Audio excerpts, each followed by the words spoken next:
Lunedì 30 agosto, Santa Faustina. È il 242esimo giorno dall'inizio dell'anno, ne mancano 123 al termine. Il sole sorge alle 6:30 e tramonta alle 19:52. La luna si leva alle 23:55 e tramonta alle 14:47.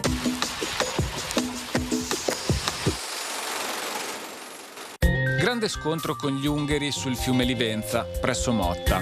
Malgrado sia corso Niccolò Barbarigo con 3 galee, 20 ganzaruoli e altre 50 barche, in un primo momento sembra che le sorti della battaglia arridano agli Ungheri. Però, per merito di Pietro Loredan e Carlo Malatesta, che trattengono e rincuorano le truppe, i nostri tornano all'assalto e sconfiggono gli avversari, che vengono inseguiti fino a Porto Buffolè, con la perdita delle insegne e un gran numero di prigionieri.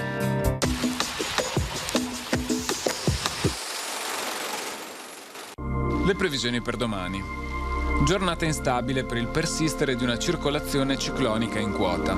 Possibilità di piogge, acquazzoni e isolati temporali su gran parte del settore, specie durante le ore pomeridiane. Non mancherà tuttavia occasione per pause asciutte e schiarite. Temperature ancora molto fresche e sotto le medie del periodo. Venti deboli, mare da mosso a poco mosso.